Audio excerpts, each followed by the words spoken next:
This is it's Baruch Hashem today. The courthouse was nice and quiet. It got a long time to prepare. You weren't chosen, were you? Almost. The only thing that saved me was Shabbos. Otherwise, for sure, would have been chosen. I tried twice to get out of it. I didn't want to make Chil Hashem. First time I got up and said, I have a loan from Ford Motor Cook. So he asked me, because she asked, did anybody have any Negias? So she said, I have a loan. So she said, well, that will make you buy it? So she said, no. The next time, after she read the case, which was, as I said, clearly the guy's guilty. So I said, does anybody have any bias? So I said, well, I'm a rabbi, and certain issues affect me from a Jewish law perspective, about tag signatures, not signatures. They said, well, can you judge according to Illinois law? So I said, yeah, I think I could do that. No guarantees, but I think so. So that I was doing that more, so maybe one of the lawyers later on would not want me to be there because they would be afraid. So, but finally she let me go because I told her I can't stay for late Friday afternoon. So she knew that. So that was what saved me, Shabbos. Okay.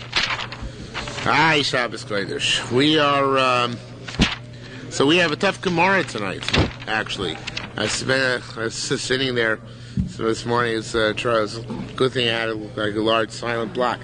Okay, it was modeled a lot of Nitzitis today in one of these empty courtrooms. I forget. Some Irish guy. I don't know who it was, but all right. We are on 102 on Nun Alpha Base. Now, there's something which last night I was unclear on, and now I think I'm more clear on, is that in order to be mistalik from property, in order to move some property, you must do it during Erusin. Even then, not everything works. But you must do it from Erusin in order to remove yourself. The language used depends. If you just write Dinu Dvarim like it says in our Mishnah, Dinu Dvarim Elim Chasai Perusem, Perusem. So the only thing that works for is that if she sells the field, it's a valid sale, but you still have all other jurisdiction over the field. Okay, you'd have to find some other language to work to actually make the fields themselves, make the pairs themselves not yours. Okay? That's the only thing is that Mocha V'Nasna Kayim. Okay? So now we're going to talk about, so what can she do as a result of your saying, Dinu Dvarim mainly bin Chosayich. So you know what I don't understand? This goes back a number of blocks. Why can't the Baal be Mocha? Mocha what? It's the one. Yeah, you can't be Mocha something. But you know why? Because you can't. Can you tell me? Let's say I covet your coat. I don't. Well, let's say I covet your coat. Can you say I'm Mocha my coat to you? You're Mocha your coat. No, I want his coat. Can he say I'm Mocha my coat to you? Right. That's not a kinyan, right? At best, it means if I use it, you can be Mocha the use. I don't have to pay you for it. But mechila is not a lashon of kinyan, so I can't be mistalik from something by saying I'm moichel it to you. As I say, dinu dvarim mainly just means that I'm not going to take you to court, right? It's not a kinyan for you. Okay, so that's why the language is no good. You understand? I have to mock this idea. That we're good fact. We're going to talk about that right now. Okay, so first, what happens if there's 4 lines on the bottom? What happens if she sells fruit which is connected to the ground? Rabbi Achia, it's like she sold fruit which is severed from the ground, and it doesn't count. She doesn't have the right to fruit. All he was mistalik from is her right to sell the land itself, but not to sell peiros. Peiros she has no right to sell.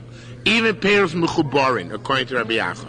Rabbi Yossi argues. He says if she sells peiros mechubarin connected to the ground, it's as if she sold like 1/10 of the land itself, and that does work. She's allowed to sell the land because to that extent, Dina Dvarim Ein Li'olayich does work. Okay, so it's a machlokas. What's the status of peiros mechubarin? Right. I wrote down here on the side. The Gilin Ephraim explains that. No, that's not on this. What's this? What did I write on this? I can't find my note on this. 1 second. Oh. No, nothing important. All right, sorry. So that's the machlokas. Now, new issue. Rabbi Zir and Rav Yerushalmi Rav said, now here actually, this is far superior. You wrote to your wife, the field is a gift. Not you were mistalik from it. This is superior. You wrote her field is a gift. So it says here, Eina mocheres pears. Here it says she can't sell the fruit, which makes no sense really. And the Rosh is a different gear of the read. Bias brings them down. And with the Rosh's gear is in the Mishnah, Ein lo achilas peros, or Eino ocha peros. He can't eat the fruit anymore. In our Mishnah, when he's mistali, he says Dinu Dvarim Eli bin Chosayich. So then he still has the rights to the fruit. And if he says, hey, Dinu Dvarim Eli bin Chosayich peros, he still has the right to the peros of the peros, the fruit which the fruit brings in, which the money realized from the sale, and so on and so forth. But if he's moicher her the field, then he no longer has the right to peros. He can't eat peros anymore. I gave him, not moicher. He gave her the field as a gift. Then she has no right to peros. You look like in physical pain. No, I always look like this. Okay. It's nothing to do with anything. He gave her he writes his wife a gift. You give your wife your field as a gift. Yeah, so he no longer can eat fruit. Unlike our Mishnah where it says that he still has the right to the fruit, if he says, Dinu Dvarim Eli bin Chosayich, here he no longer has the right to the fruit. Actual transfer. So Rabbi Zira asked on this, Rabbi Zira Mastisa okay? Does the Bryce like this? Now this page is super. This could be a stupid question. Is it possible for a wife to have a kinyan in something that the husband doesn't? Yes, the rice it certainly is. That we say Mashakonsa Isha Kona by law. So the Rabbanim. I think I said this the other night. Anything, I don't know if you were here, I think you were away. Anything, the only kinyan, midoraisa, a man has in his wife, it's a whopper of a kinyan, but the only kinyan he has is a kinyan ishus. For everything else, she's independent. Okay, now that's a major kinyan, but all the other things are all the rabbanans. Okay? So, now, what does our Mishnah agree with this? Our Mishnah says, Elu and Pere Peros. These are Pere Peros, it's for the Bryce, I'm sorry.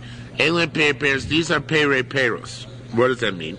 Mocher Peros, Lokeach Karka. In other words, she has the right, okay, he said, Din Dvarim Eli bin Chosayich. Uve Peros saying.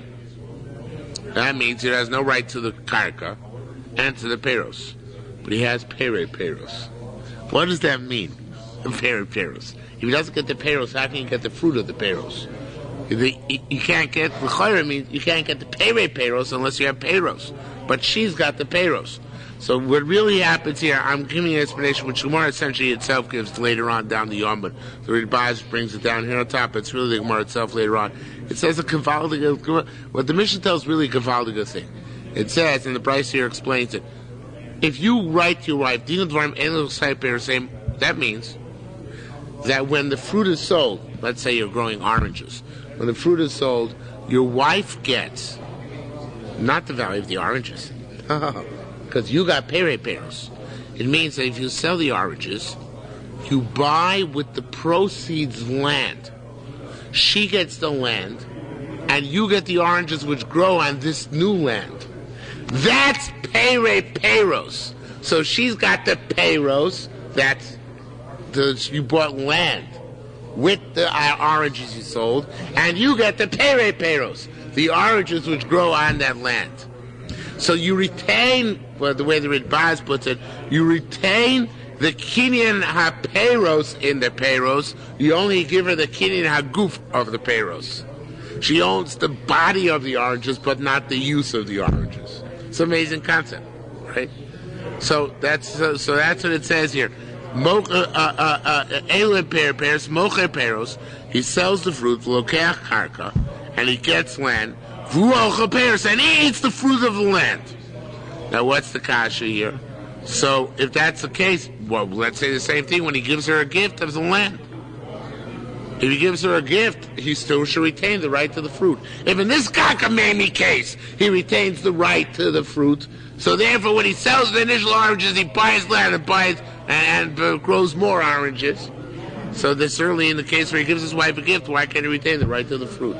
Because this was more of an outright kinyan that she made. No, so it should be better than... Oh, yeah, you're saying good. Says Gemara. First, the Gemara doesn't give an answer yet. The Gemara actually goes into the answer slowly. Rabbi Ami boy. Rabbi Ami asked another question. Ilu acher kosev law. If somebody else wrote her a property, in other words, or somebody else gave her property, not her husband, right?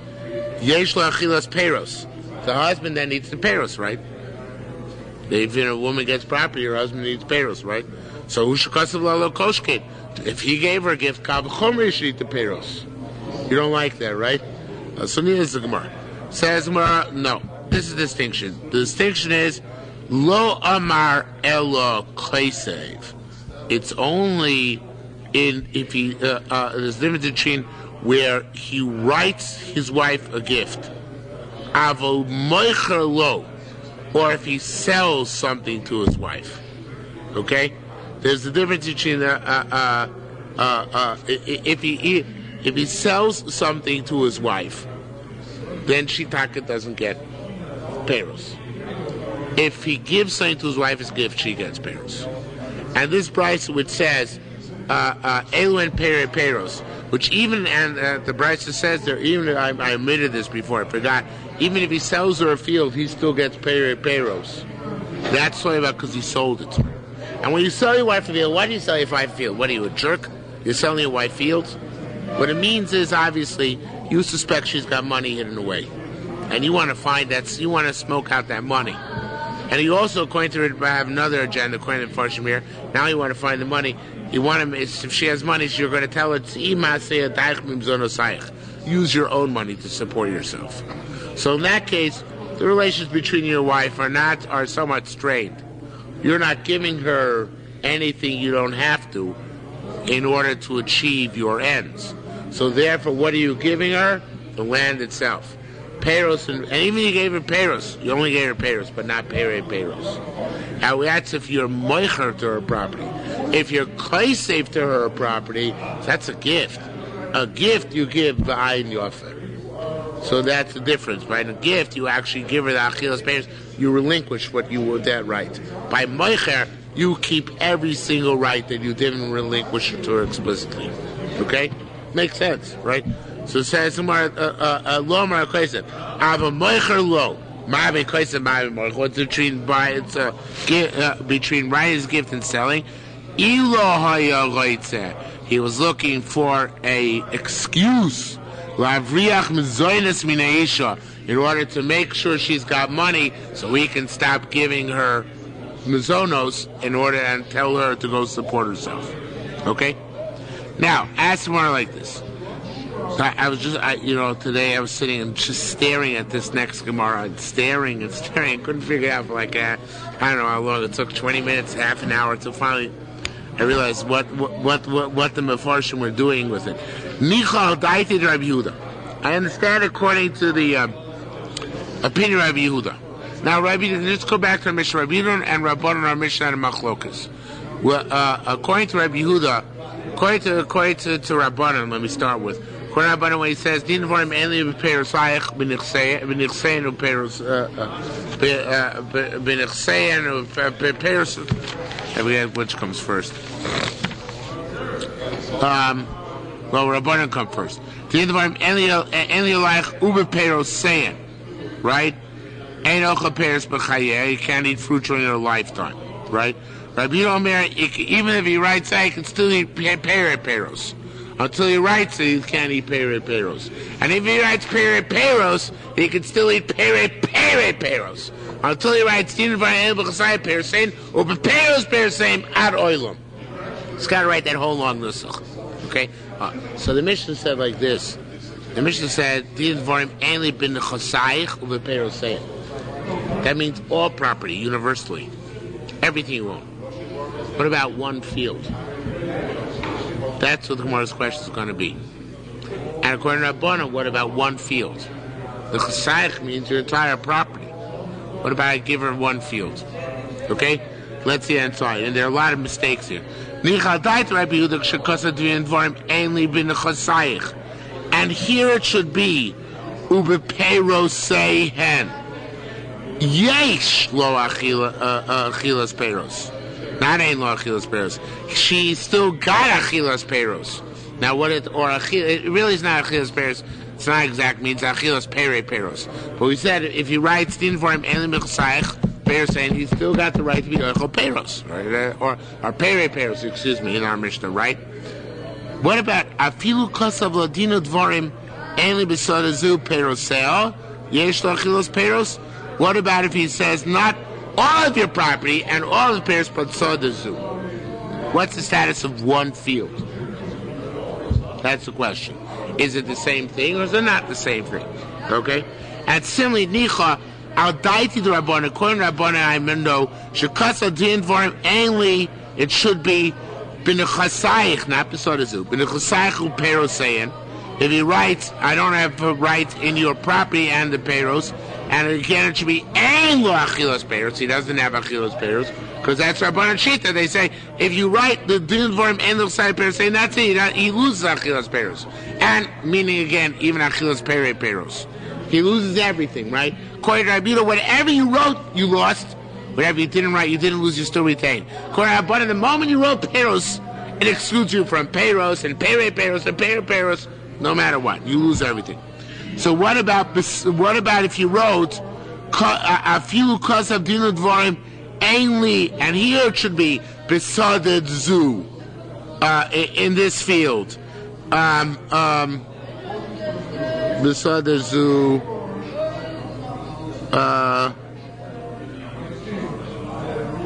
besaded zu ein lo achilas peros doesn't work as well. Do we say that he doesn't have achilas peros either? So the shmini me'adah. Let's learn that from here. The Ma Rabbi Zira said a few minutes ago, and Rabbi Yehuda said b'shem Rav, ha'kosev sodom atzon alishto. If somebody writes a field as a gift to his wife, ein lo achilas peros. He loses achilas peros. And by the way, that's according to the same girsa of the Rosh had. It's considered the Rosh's girsa. So because the same statement we had at the bottom of the alpha and base. So what does that Gemara say? If he writes one field to his wife, what's the halacha? What does it say here? If he writes one field as a gift to his wife, what does he do? What's the halacha? He doesn't have rights. He loses all rights. Now, who do you think Rav is saying that in? In Rabbi Yehuda and Rabbanan? Logically, who would he paskin like? Rabbanan. So Rabbanan, who hold in our Mishnah, that din for him only been a chasayich over peros saying. Rav says even beside the zoo, one field he loses the right in that specific field, right? So therefore, the flip side of that would be that according to Rabbi Yehuda, din dvarim only been a chasayich peros saying does not work.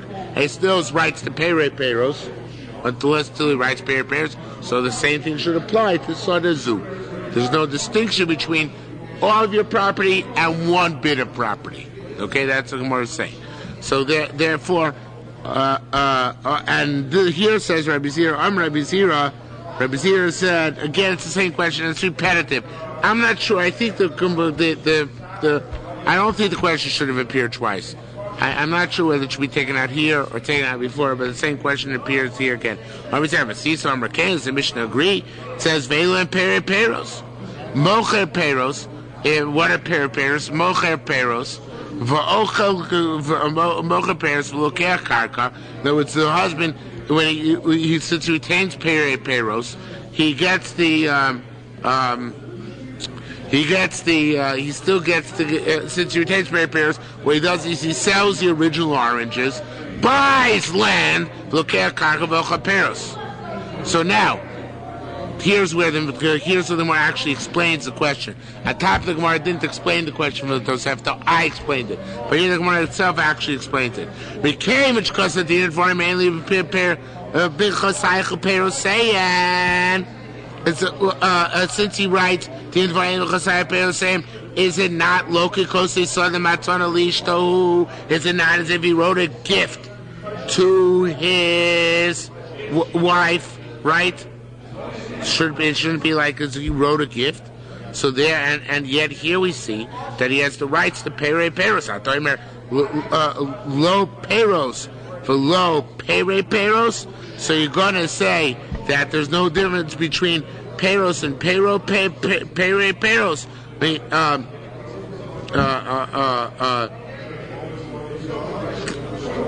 We see that normally he gets to keep the pere peros.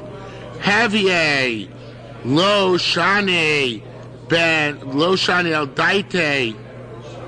One second, I think I got that just wrong.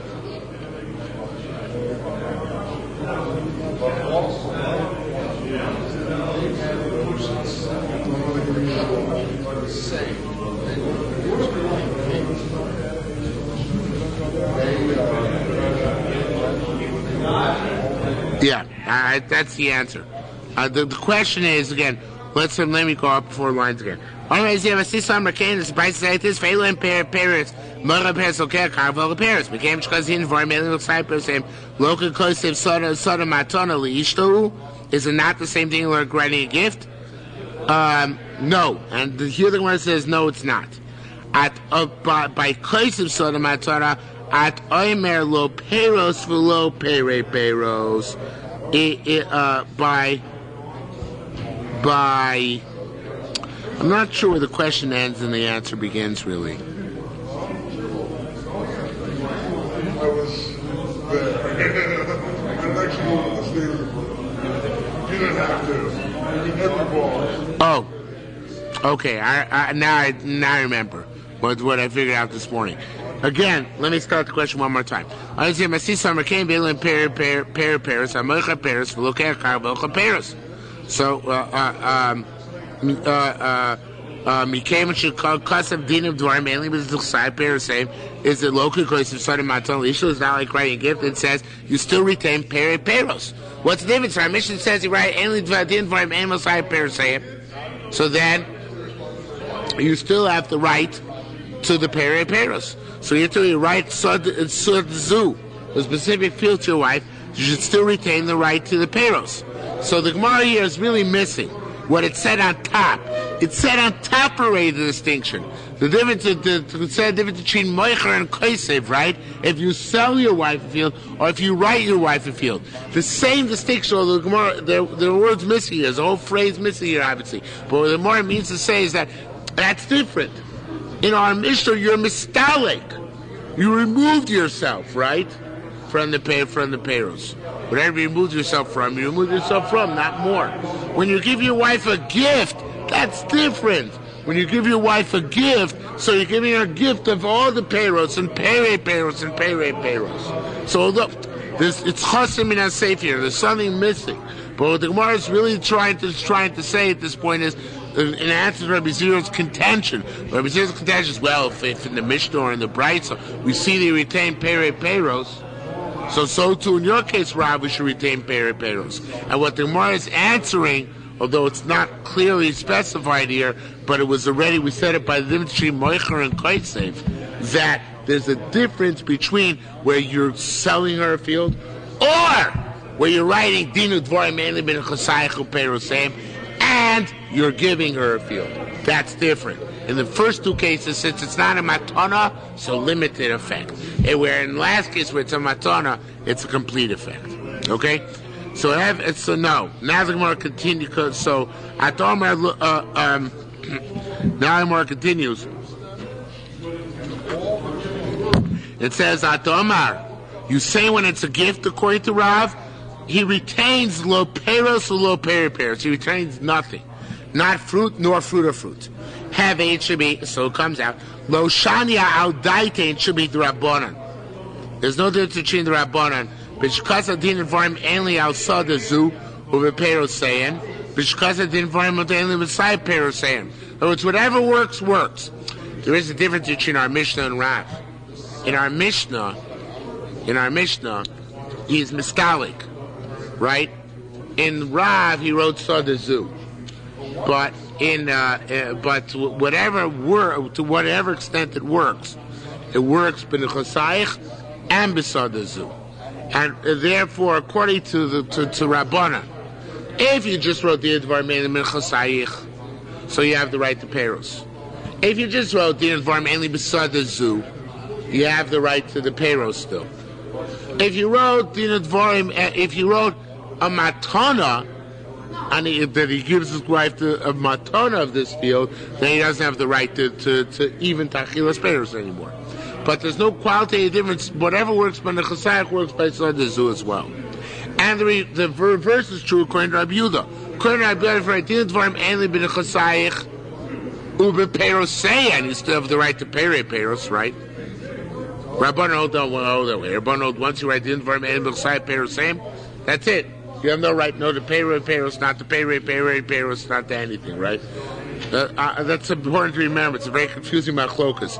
Rabbanan hold, you have to, if you wrote just the chasayich, then you still have the right to Peros. But the minute you wrote Peros, that includes Peros. According to Rabbi Yehuda, even you wrote Peros, it doesn't include Peros. And he still has the right to Peros. Right? So that's the machlokas Rabban Rabbi Yehuda. So we see bottom line is that Sadazu works to be mistalik, and it might work when you write it as a gift, it's even better, you're mistalik even more. But the bottom line is whatever works by the chasayich works by Sada as well. It's not just your entire field to the property that you have. I have to make this clear, and I didn't make this clear, and the Gemara makes it clear later on actually. When you write the Dvarim Ainli b'nei chasayich, what nechasim is that referring to? Nechsei milog. The woman can't take one of his fields and sell them. It's her fields which she brought into marriage. Sadazu is one field of his. You see the difference? That's really why the Gemara had a shaila. I really didn't make this clear, and it wasn't even clear to me till this moment. But now it just struck me; it's obvious. That's why the Gemara has a whole question. So Gemara's grappling with, because nechasayich means nechsei miloik. Yeah, das is partial. They can be mistalik from that to whatever extent. But what about sadazu, my field, which I'm giving to you as a gift? And that the Gemara's discussion is coming. And the Gemara's conclusion is that based on Rav's statement, sadazu of my field is the same like the chasayich of your nechsei milog. And that's why it's a monumental chiddush. It's really good when I'm awake, actually. I can figure things out. Okay, so that's what's actually happening here. So and therefore the Gemara says, just like Kohen Rabbanan, there's no difference. So too, the Kavasah similarly should be Rabbi Yehuda, the last four lines. Rabbi Yehuda, Lo Shania ben Kasher Kasa Din Varim Enim B'Chasayich Peroseim Ben Shkasa Din Varim Enim B'Sadazu Peroseim Yesh Lachilas Peros. Whatever applies to the Chasayich, to the Nechsei Miloich, applies to Sada, to the field I gave you a gift, whether it's that Ein Lachilas Peros like Rabbanan, or Yesh Lachilas Peros like Rabbi Yehuda, and the base of that was the statement of Rav that when he gives her a Sada as a gift, then he loses all rights to Achilas Peros. And again, just to remind you that it's better when he writes her a gift than when he sells her a field, right? Because sells her a field, he still retains the Achilas Peros or Peros, as the case may be. Okay, says the Gemara, new sugya. That was very difficult. Rabbi Yirmiyah Shem Rav said, Halach Rishim Gamliel, Halach is like Rishim Gamliel. Rishim Gamliel says, if he writes to his wife, Din Varim Enim B'Chasayich, and then he dies, Rabbanan hold, he doesn't inherit the fields. He lost the right of inheritance. Rabbi Shimon Gamliel holds he still has the rights of inheritance because Master Mashkos B'Torah is making a time that which is in Torah. Torah says Baal's Yerish. It's a big machlokes actually, but it's in the Torah it says Baal's Yerish. So he can't make that tonight. So says the Gemara, Rabbi Yoshem Rav said, look, Rishon Gamliel. Avol, lowly in Dvarim, but not in terms of his reason. He's right about the din, but wrong about the reason. If she dies, he inherits her. But his logic, she's the mashkosa b'torah. That's a masa mashkosa b'torah. V'chol masa mashkosa b'torah. No, but he makes the condition. I would say the Torah, the condition is null and void. But that's not true, because that's b'tnai goof, and the condition has to do with my body, meaning with mitzvahs and averos, which have to do with my person. But monetary stipulations, it's an old klal, general principle. It's no kaim. Master mashkosa b'torah works, but it's tnai shebamomon. A condition, a monetary condition, does work, right? So v'zet tnai momonu. There's a monetary condition. He stipulated he's not going to have any rights to the property, right? The loma amru tno bato. So why taki here did they say in our case, if we don't hold masa mashkosa b'torah is a problem? So why do they say the tnai here is null and void? Sheba soifu zachaben. Very interesting answer. When does he inherit the property? After her death. What did he say? I have no buyer during your lifetime. I remove all claims. But after death is a different story. He gets it back. That's right. Okay? That's so that's it says. Now,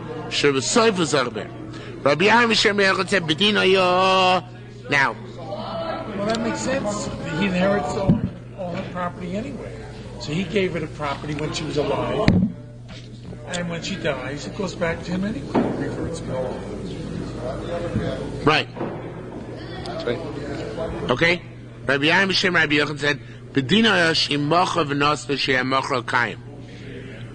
And that's why the truth is that even if he didn't write the Dvarim, and the B'Chasayich, logic would dictate that if he where he didn't write the Dvarim in the Chasayich, her sale should be valid. Because when does the husband get ownership of the property? Only when he inherits it. Nichsim Milogi never really owns. So why can she sell the property? Right? But Dina should be able to do it. But Lama Rubata, why they say he can't do it? Shalote Isha Mochers Nechasim Shabaila, said a woman shouldn't sell her husband's property. Remember I told you before between Milog and her husband. They're so afraid a woman is going to be, less than honest and sell her husband's property for Mirish Shalihain and say it's mine. So that's why they took away from her the right to sell the property, unless her husband writes Dino Dvarim mainly in B'Chasayich and Perusay. Now it's a very interesting Yerushalmi. It argues on the Bavli. The Bavli holds that the reason why a wife's sale of Nichse Milog is null and void is because of Takonas Usha. And Takonas Usha, I don't know if the Bavli Yerushalmi even knew about Usha. Usha is in Bavel, I think. So what Takonas Usha is that a husband asu ba b'nichse ishto kilokeach. They made a husband and his wife's property as if he's the first buyer. So just like a first buyer has first dibs, he has first dibs before anybody else. So the action man is at the time of marriage as a buyer. It's already his. The Yerushalmi doesn't hold that. The Baal holds a husband and his wife's property is a Yoresh. And Yerusha only takes place after his wife dies, right? So why Taka does she not have the right to sell it? Only because of this Gezerah, because she might be underhanded. This Gezerah is not mentioned in the Bavli, because she might be underhanded and go sell his property too. I don't know if the Beard Boss says that he doesn't know if there's necessarily any nafkamina, any specific difference lamaisa, but that's a very interesting difference in Svara. The Baal Yerushalmi holds Baal b'nichse ishto lokeach. From the moment he marries her, it's as if he bought the property. It's just that nichse milog is still meshuvat in case he dies or divorces her. The Yerushalmi holds that he's a yoresh, but they didn't allow him to sell, even though it's not yet his, because she might be underhanded. Okay? Says the Gemara, Rabbi Yustina Avli Uvda. Rabbi Yustina had a Maisa where his wife died, and they were nichse miloik, right? And he wanted to, he wrote Dino Dvarim and the Mechsayach Perusayim. He wrote that. Now she didn't sell it. Had she sold it, it wouldn't be out, but she didn't sell it. So now she died. He wants to know if he inherited it. Do we pass him like Rishon Gamliel or not? Like Rishon Gamliel would, like Chacham he wouldn't. So says the Gemara,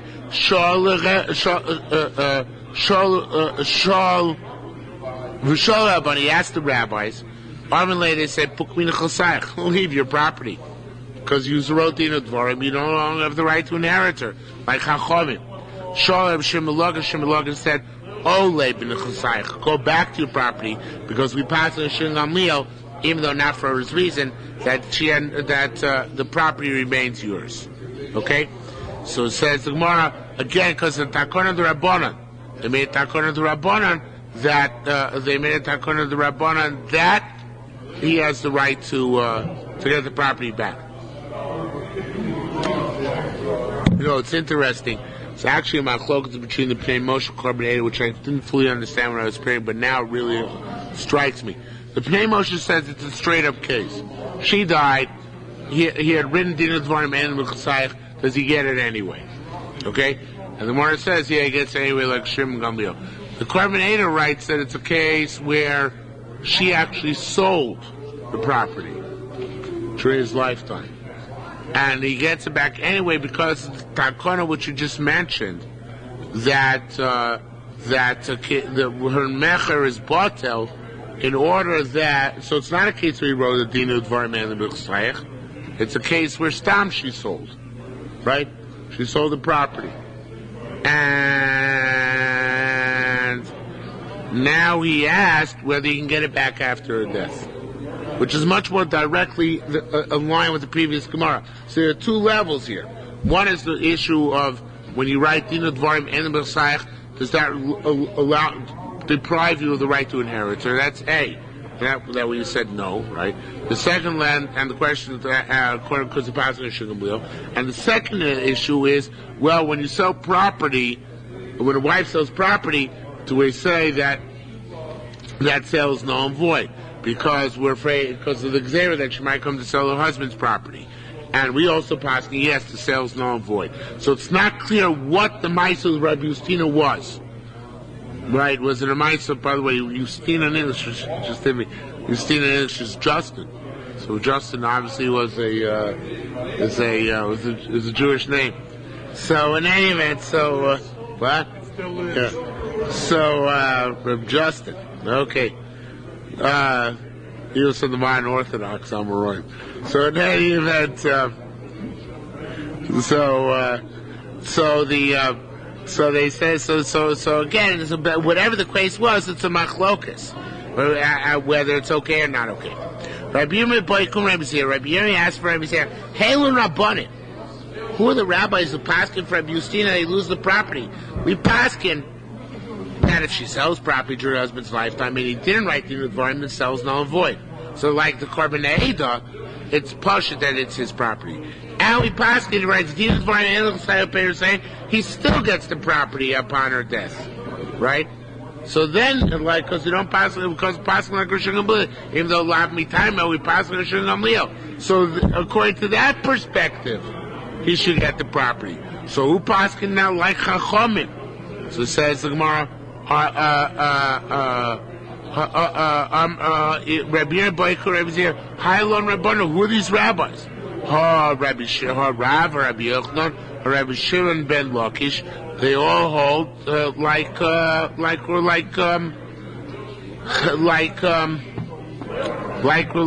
Rishon Gamliel, or they all hold. And in such case, the mecher is bottom. Amay Rabbanim to Rabbi Justina. The rabbis Rabbi Justina. And these rabbis Rabbi Justina were the ones who paskin like Chachamim, or the ones who paskin that the mecher is sustainable. Okay? Now, Bon Kumi Rabbi Yochanan, the Korban Eidah says these are the rabbis. Actually, it's a continuation. He learns it as if it's Rabban Rabbi said the Bon Kumi Rabbi Yochanan. But that's Rabbi Yochanan's following question. But you don't have to learn that way. So that's for Rabbi Yochanan's following question. Divrei Chachamim, according to Chachamim, Mesa mi Yorsha. According to Chachamim, don't argue with Rishon Gamliel. who says that if you write the Yudvar Melech, he loses the right of inheritance, so Utak inherits her. So says the Gemara, Elaine Achin Yorshinosa, her brothers inherit her. Now the Pnei Moshe says her brothers and not her father, and I don't understand how that would work.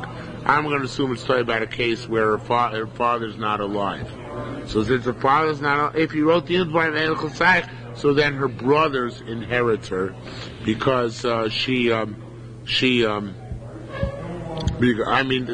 up the Goram Ba'abasar, Shan Ba'abasar, which I never learned, so I don't know. But in any event, so according to Chachamim, her brothers would inherit her. Rabbi Yirmiyah boy kumi Rabbi Zira. Rabbi Yirmiyah has from Rabbi Zira. Ha'achim shechoku. I need to point out another thing.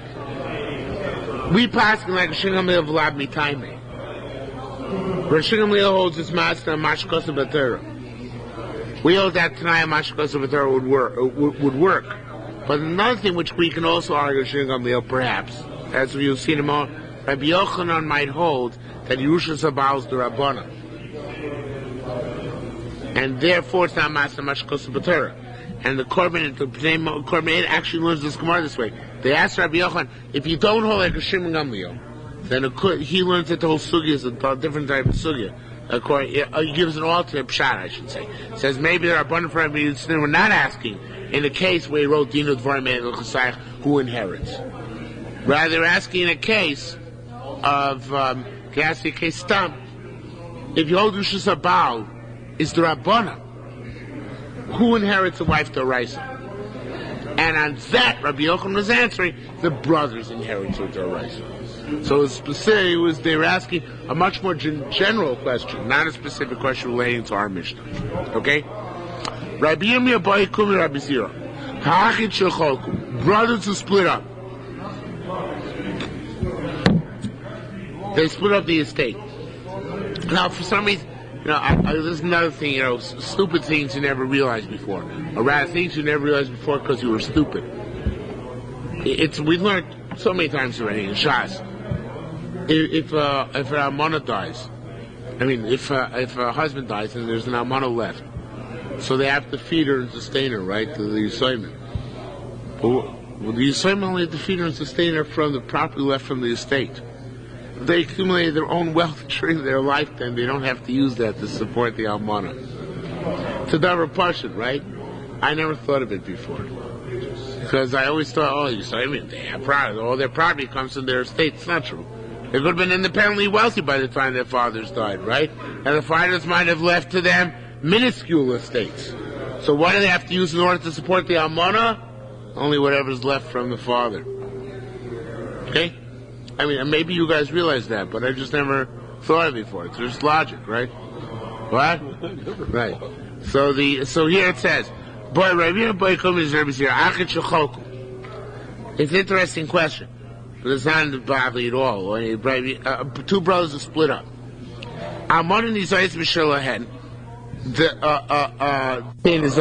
You might say, once they split the state doesn't exist anymore, right? And therefore, I don't have to support you. I just bought this from the estate. I don't have to support you. I just bought it from the estate. The estate is no longer extant. So that's not true. Even though they split up the estate, theoretically, the property they got from the estate is still under lien to her for food. That's obvious, right? However,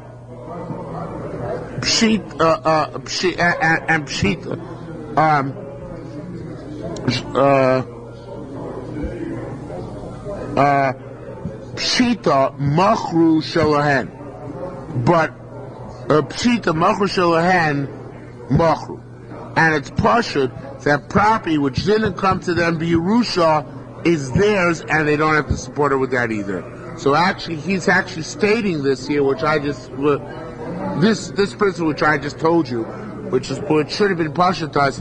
It's right here. Pshita machru shalahen machru. So he's saying this.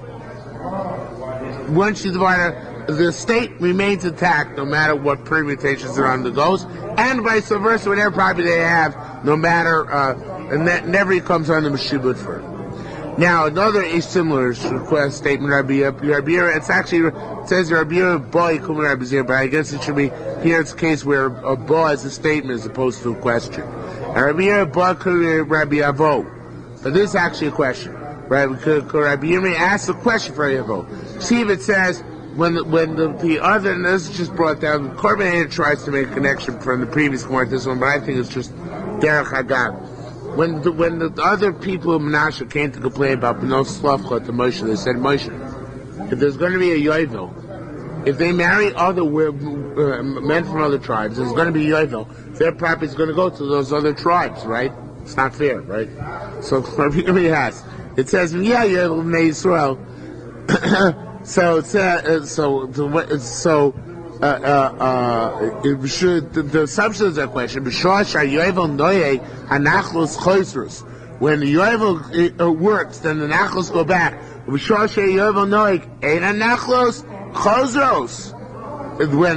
yovel doesn't apply, the nachlos don't go back. Now it means like this. The question is a little bit cryptic in the Gemara itself, but it's a very strong question. It says, if the yovel will happen, so it's going to go to their husband shvatim. If there's no yovel, it's even worse. Because no yovel, the moment they get married, it goes to their husband shvatim, right? If there's a yovel, so only when yovel comes is it going to go to the husband shevet. If the husband dies before that, so then there won't be a problem. If there's no yovel, it's much worse. If there's no yovel, the moment they get married, their husband shevet takes over their property. So what do you mean, yovel of Bnei Yisrael? Without the yovel, it's much worse, right? So it says the Gemara, Adarabba Asamei Marloch. It's coming to say Adarabba. That's part of the question, all right? Adarabba, the country. So it says Asamei Marloch. I tell you, Afilu b'shah shayovel noyeg. Even when there isn't yovel, and you might think Anachlos Chayzers, maybe in yovel, property will go back, meaning. The property, let's say they die, the B'no Slavcha, and their husbands inherit it. So I might say in yovel goes back to the B'no Slavcha shevet to Menashe. No, Yerushas Torah in a choseres. And here we see Yerushas Habal, the rights of Rabbi Yirmiyah. He says, since the Yerushas Habal, if the Yerushas Habal would occur, so then even yovel doesn't supersede that. So we're Yerushas Habal the Rabbana. He wants to say, then Taka, in yovel, if the Baal inherited one of the daughters of Slavchad, then it could go back to the daughter to Menashe. Because Yerushal might be the Rabbanan, and yovel will undermine that and put it back in Menashe's tribe. But since Yerushal Baal is the Raisa, so even when yovel comes, it's not going to do any good because it's going to remain in the husband's portion. Okay? Rabbi Yehuda bar Pazi bar kum Rabbi Yossi. I hear about Pasi asking for Rabbi Yossi. Mocharu who may sahi. What happens? He sells his wife's nirchei miloik. Now, of course, he had no right to do that. But then she dies first, and he inherits the property. It's a valid sale. So Amar he said, michro batel. No, it says michro, but it should be michro. It's found null and void. Did he have a right to sell it when he sold it?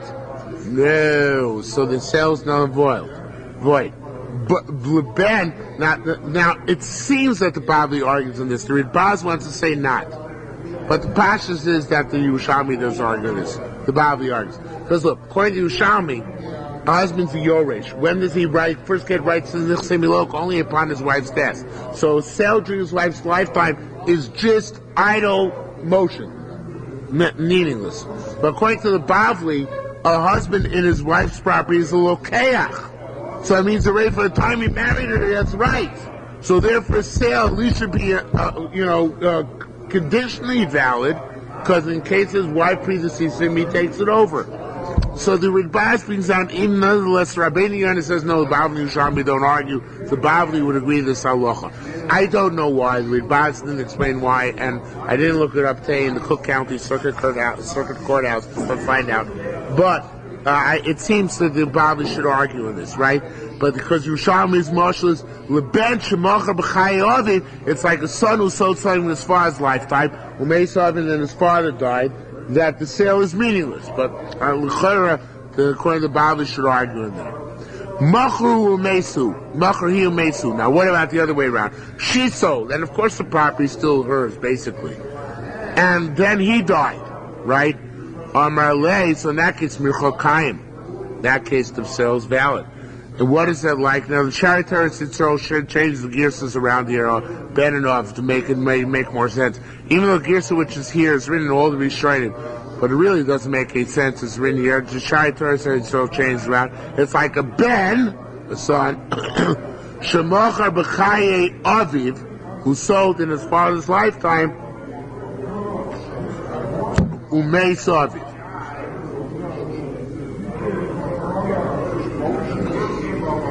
Oh, you know what? I don't like the Shai Torah Seretz Yisrael. Scratch that. Boo. I just realized I don't like it.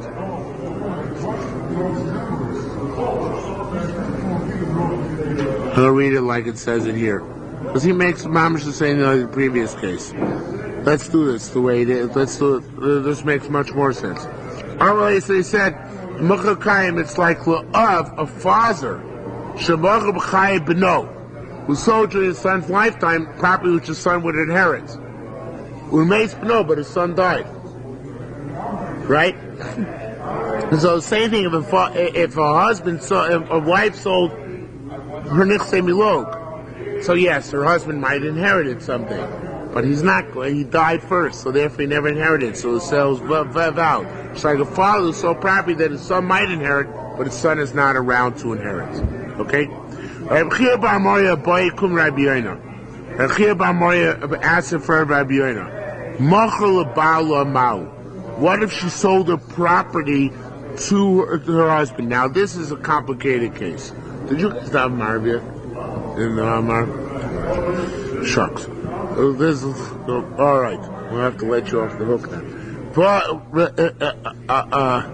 the case is like this. We'll have to start and not finish tonight. I told you it's very difficult tomorrow tonight. Case like this. Case is a husband. Somebody else came to a woman and said, "This is your property." Acharayich. It's a famous case in Boabas in the Yerushalmi Bavli. It's in the Kesuvos. Acharayich. The classic case in the Bavli is like this. Reuben, the Gemara will bring it down later, so it's good. I say, Reuben sold property, gave property to Shimon, and said, Acharecha, after you should go to Levi, and Acharav, it should go to Yehuda. Okay?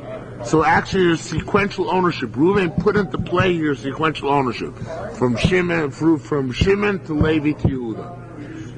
Brothers or just No, strangers. Here, he did the same thing when somebody came to a woman and said, it's to you, and then to Levi, and then to Yehuda. To Sarah, to Levi, and then to Yehuda. Now, the halach is if Shimon sells the property, in the case of Acharecha, then tough on Levi and Yehuda. Because when he owns it, he owns it. Okay? The Gemara is going to discuss why. What if the wife sold the property to her husband? Does that work also and cancel the Acharecha? That's the Gemara's question now. Okay? Interesting question. And the Gemara is going to discuss this in... Yeah. The Gemara in Basa says, it's a Rasha, because he's the whole chain was disrupted, but it's a valid sale.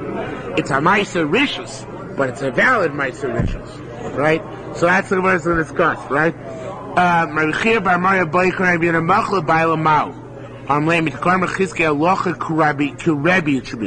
Allah said, that if the first person sells tough on the subsequent people, it's a valid sale here too. If she sells to her husband, she got out of the acharecha, right? Now we're going to go into greater detail. Tani, so we learned to write so. Somebody says, Yinosnu nechasai leploini. Now here it didn't say the words acharecha, and that's important. He just said Yinosnu. Let them be given. Okay? So that's going to be, Yinosnu nechasai leploini. And Mace Ploni, let them give it to Shimon. When Shimon dies, let them be given to Levi, right? And so on and so forth down the line. Mace Harishon, Yinosu Sheni. When the first one dies, it's given to Sheni. Mace Sheni, if there was a third one, when the second one dies, goes to the third one, right? Yinosu Shlishi. Mesa Sheni B'chaya Rishon. If the second guy dies during the first one's lifetime, became Lo Zocha Ben Hasheni, since the second guy never got them, Lo Zocha Ben Hashlishi. The buck stops there. It's got to be Rishon Sheni Shlishi. The Sheni predeceases the Rishon, it never gets to the Shlishi. Alright, so that's one, the question is, is that a case of Acharecha, or a case of Meis Ploni V'Acharkach? What does the word Acharecha do? We'll come back to what the word Acharecha does tomorrow.